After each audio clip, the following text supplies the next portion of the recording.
Good morning all of you. हम किसके बारे में पढ़ रहे थे? हम पढ़ रहे थे कारक के बारे में। किसके बारे में पढ़ रहे थे? कारक के बारे में पढ़ रहे थे। तो हमने कौन से प्रकार पढ़े थे कल? कल हमने पढ़े थे संप्रदान कारक, अपादान कारक और संबंध कारक। तो संबंध कारक के बारे में हमने क्या पढ़ा था? संज्ञा या सर्वनाम के उस रूप को जिसे उसके किसी वस्तु के साथ संबंध का बोध होता है संबंध कारक कहते हैं। जैसे राम का भाई आ रहा है, यहाँ आने वाले व्यक्ति का संबंध राम से प्रकट हो रहा है, तो यहाँ संबंध कारक है। ओके, आज हम क्या पढ़ेंगे? आज हम पढ़ेंगे सातवां कारक। कौन सा है? अधिकरण कारक। कौन सा है? अधिकरण कारक। इसका कारक चिन्ह क्या है? में पर। क्या है? में पर। कारक चिन्ह क्या है? में पर। में पर। तो अधिकरण कारक किसको कहते हैं? जिन शब्दों से क्रिया के आधार पर बोध होता है, जिन शब्दों से क्रिया के आधार पर बोध होता है वे अधिकरण कारक कहलाते हैं। जिन शब्दों से क्रिया के आधार पर बोध होता है वे अधिकरण कारक कहलाते हैं। जैसे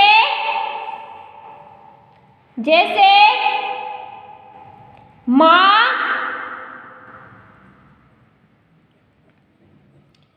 कुर्सी पर,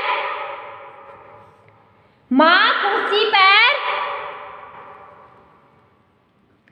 बैठी है। माँ कुर्सी पर बैठी है। माँ कहाँ बैठी है? कुर्सी पर। जिन शब्दों से क्रिया के आधार का बोध होता है, जिन शब्दों से क्रिया के आधार का बोध होता है। माँ कहाँ बैठी है? कुर्सी पर। कहाँ बैठी है? कुर्सी पर। यहाँ कुर्सी बैठने की क्रिया का आधार है, बैठने की क्रिया का आधार है। माँ कहाँ बैठी है? कुर्सी पर। यहाँ कुर्सी बैठने की क्रिया का आधार है। तो कुर्सी क्या है? अधिकरण कारक। किस पे बैठी है माँ? कुर्सी पर। किस पे बैठी है? कुर्सी पर। तो इसमें कुर्सी क्या है? अधिकरण कारक है। जैसे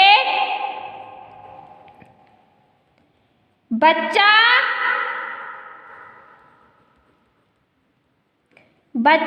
पालने में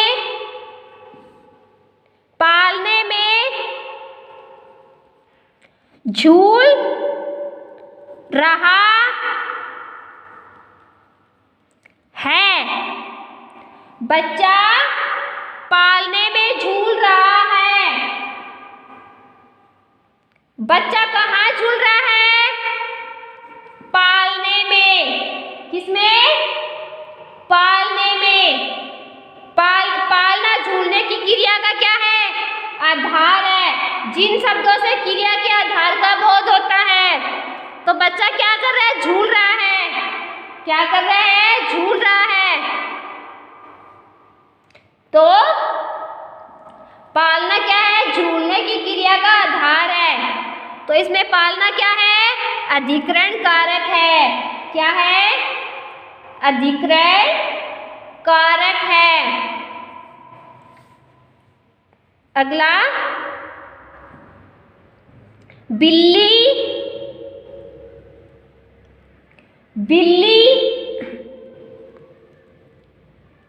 चटाई पर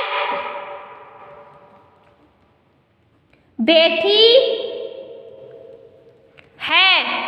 बिल्ली चटाई पर बैठी है। जिन शब्दों से क्रिया के आधार का बोध होता है। तो बिल्ली किस पे बैठी है? बिल्ली चटाई पे बैठी है। तो चटाई क्या है? अधिकरण कारक है। क्या है? अधिकरण कारक है। क्या है? अधिकरण कारक है। ओके, तो आपको क्या करना है? इस अधिकरण कारक को अच्छे से पढ़ना, अच्छे से समझना है। किसको कहते हैं? जिन शब्दों से क्रिया के आधार का बोध होता है। क्रिया के आधार का बोध। तो बैठी किस पे बैठी? कुर्सी पर। तो क्रिया के आधार क्या है? कुर्सी। इसमें झूल किस पे रहा है? पालने में। तो पालने क्या है? पालना क्या है? झूलने की क्रिया का आधार है। बैठी बिल्ली किस पे बैठी है? चटाई पे। तो बैठने की क्रिया का आधार क्या है? चटाई है। तो ये क्या है? अधिकरण कारक है। इसके बाद में हम पढ़ेंगे संबोधन कारक। क्या पढ़ेंगे? संबोधन कारक, जिसके चिन्ह क्या है? हे, रे, अरे, ओ। क्या है? हे, रे, अरे, ओ। वाक्यों में संज्ञा के जिस रूप से बुलाने, पुकारने या सावधान करने का बोध होता है उसे संबोधन कारक कहते हैं। वाक्य में संज्ञा के जिस रूप से बुलाने, पुकारने या सावधान करने का बोध होता है उसे संबोधन कारक कहते हैं। जैसे अरे मोहन यहाँ आओ,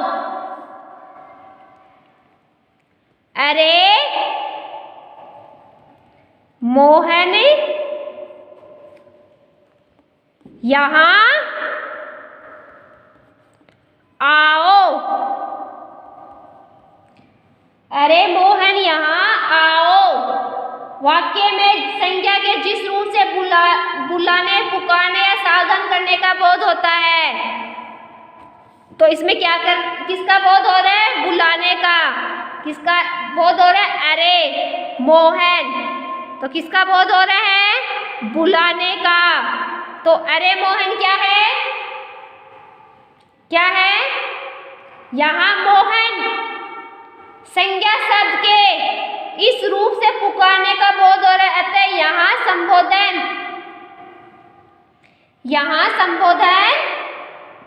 कारक है। क्या है? यहाँ क्या है? यहाँ संबोधन कारक है।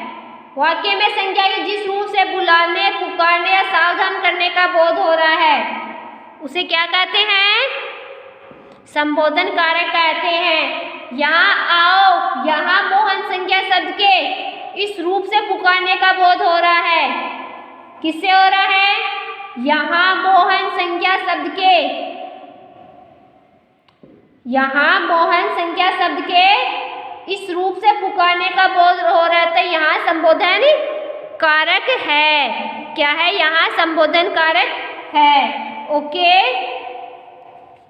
ओके बच्चों, तो आज आप क्या पढ़ोगे? आज आप अधिकरण कारक और संबोधन कारक के बारे में अच्छे से पढ़ोगे। क्या करोगे? अच्छे से पढ़ोगे। ओके, और इनको अच्छे से समझोगे। अच्छे से पढ़ोगे और इनको अच्छे से समझोगे। ओके, तो आपको क्या करना है? कारक के बारे में अच्छे से पढ़ना है, अच्छे से समझना है। क्या करना है? अच्छे से पढ़ना है और अच्छे से समझना है। ओके बच्चों, तो आज आपको इस चैप्टर को अच्छे से पढ़ना है, अच्छे से समझना है। कल हम क्या करेंगे? कल हम इस चैप्टर के क्वेश्चन आंसर करेंगे।